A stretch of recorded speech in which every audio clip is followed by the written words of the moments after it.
بسم اللہ الرحمن الرحیم۔ السلام علیکم۔ انفو ایٹ پی کیو پر خوش آمدید۔ یہ نومبر 630 عیسوی کی بات ہے۔ 30,000 فوجیوں پر مشتمل اسلامی لشکر سرور دو عالم صلی اللہ علیہ وسلم کی قیادت میں مشہور شہنشاہ ہرقل کی سرکوبی کے لیے شام کے سرحدی مقام تبوک میں خیمہ زن تھا۔ رومی بادشاہ ہرقل جو 40,000 افواج کے ساتھ اسلامی سلطنت پر فیصلہ کن حملے کے لیے سوچ رہا تھا، تبوک میں اسلامی لشکر کی خبر پا کر پریشان ہو گیا۔ ابو سید لاملی کی اسلامی لشکر کی قیادت خود رسول اللہ صلی اللہ علیہ وسلم فرما رہے ہیں، تمہارے خوف کے اس کی اعصاب جواب دے گئے۔ یہ رومی لشکر بغیر لڑے ہی اندرون ملک میں بکھر گیا۔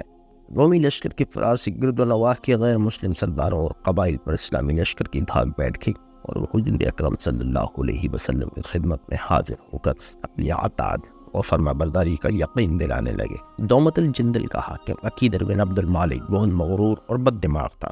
اس نے نہ صرف بارگاہ رسالت صلی اللہ علیہ وسلم میں حاضری نہیں دی، بلکہ آپ صلی اللہ علیہ وسلم کو نعوذ باللہ دشمنی کا پیغام بھیجا۔ رسول اللہ صلی اللہ علیہ وسلم نے اس گستاخ کی سرگوبی کے لیے حضرت خالد بن ولید رضی اللہ تعالیٰ عنہ کو منتخب کیا، ساتھ ہی ہدایت فرمائی کہ عقیدر کو زندہ پکڑ کر لانا ہے۔ حضرت خالد بن ولید رضی اللہ تعالیٰ عنہ فرمان نبی صلی اللہ علیہ وسلم کی تعمیل میں 400 سواروں کے ساتھ دومت الجندل کی طرف روانہ ہوئے۔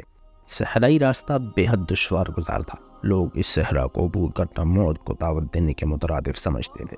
گرمی بلا کی تھی، پیاس سے جان نکلی جا رہی تھی۔ آپ رضی اللہ تعالی عنہ جذبہ عشق رسول صلی اللہ علیہ وسلم سے سرشار اپنے سواروں کی ہمت بندھاتے اس صحرا کا سینہ چیرتے بڑھتے چلے جاتے تھے۔ آخر آپ رضی اللہ تعالی عنہ کے عزم نے صحرا کو شکست دی اور آپ رضی اللہ تعالی عنہ دومت الجندل کے نواح میں پہنچ گئے۔ یہاں سے شہر کی فصیلیں صاف نظر آ رہی تھی۔ آپ رضی اللہ تعالی عنہ نے اپنے ساتھیوں کو رکنے کا حکم دیا اور خود ذہن میں عقیدر کو زندہ پکڑنے کے منصوبے سوچتے ہوئے چند سواروں کے ساتھ آگے بڑھ گئے۔ عین اسی وقت اللہ کا کرنا ایسا ہوا کہ شہر کا دروازہ کھلا اور شکار کا شوقین عقیدر چند سواروں کے ساتھ نمودار ہوا۔ حضرت خالد بن ولید رضی اللہ تعالی عنہ سمجھ گئے کہ ابھی عقیدر مجاہدین کی آمد سے بے خبر ہے اور رسول اکرم صلی اللہ علیہ وسلم کی پیشن گوئی کے مطابق شکار کے لیے نکلا ہے۔ آپ رضی اللہ تعالی عنہ نے انہیں آگے بڑھنے دیا۔ جیسے ہی یہ لوگ شکار میں مشغول ہوئے تو حضرت خالد بن ولید رضی اللہ تعالی عنہ نے اس بد دماغ شکاری کو گھیر لیا۔ ابھی عقیدر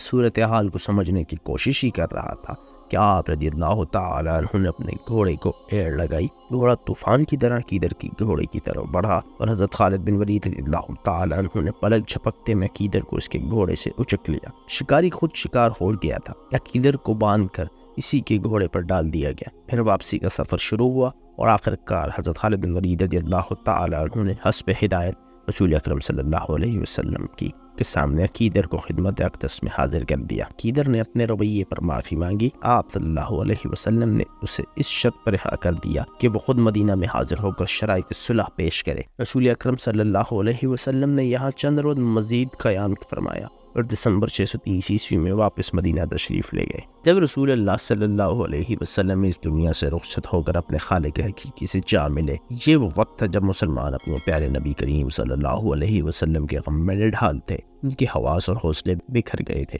ان کے سوچنے سمجھنے کی صلاحیتیں ساتھ چھوڑ گئی تھیں۔ ایک حشر کا سما اور افراتفری کا عالم تھا۔ ان نازک حالات میں مدینہ کی نوخیز اسلامی سلطنت کو سنگین نوعیت کے مسائل سے دوچار کر دیا تھا۔ یہ مصائب اس قدر گھمیر تھے کہ خدا نخواستہ سلطنت اسلامیہ کا وجود ہی خطرے میں نظر آنے لگا تھا۔ اکابرین اسلام نے رسول اکرم صلی اللہ علیہ وسلم کے وصال کے بعد حالات کی ذمہ داری حضرت ابوبکر صدیق رضی اللہ تعالی عنہ کاندھوں پر ڈال دی تھی۔ اگرچہ اپنے پیارے رفیق نبی کریم صلی اللہ علیہ وسلم کی جدائی پر آپ رضی اللہ تعالی عنہ کا دل بھی خون کے آنسو رو رہا تھا، لیکن حالات اس بات کے متقاضی تھے کہ حضرت ابوبکر صدیق رضی اللہ تعالی عنہ ہمت اور حوصلے سے کام لیتے ہوئے مدینہ کی نوزائیدہ اسلامی ریاست کو بچائے، کیونکہ اس وقت ایک طرف تو رسول اکرم صلی اللہ علیہ وسلم کی جدائی کے غم نے مسلمانوں کو ہوش و حواس سے بیگانہ کر رکھا تھا، دوسری طرف کفار اور منافقین نے اس موقع سے فائدہ اٹھا کر اسلام اور اسلامی ریاست کو مٹانے کے ناپاک ارادے مان رکھے تھے۔ کئی قبائل جن کا ایمان ابھی پختہ نہیں تھا یا پھر انہوں نے دل سے اسلام قبول نہیں کیا تھا، نبی کریم صلی اللہ علیہ وسلم کی وصال کی خبر سن کر مرتد ہو گئے تھے۔ متعدد جھوٹے نبی بن بیٹھے، کوئی زکوٰۃ دینے سے انکاری تھا تو کوئی دیگر رکن اسلام سے فرار حاصل کرنا چاہتا تھا۔ فرض ہر طرف افراتفری کا عالم تھا۔ ایسے بدترین حالات میں حضرت ابوبکر صدیق رضی اللہ تعالیٰ عنہ نے خود کو سنبھالا اور بے مثال ہمت و حوصلے سے کام لیتے ہوئے اسلام کے خلاف اٹھ کھڑے ہونے والے اس طوفان کے سامنے ڈٹ گئے۔ حضرت ابوبکر صدیق رضی اللہ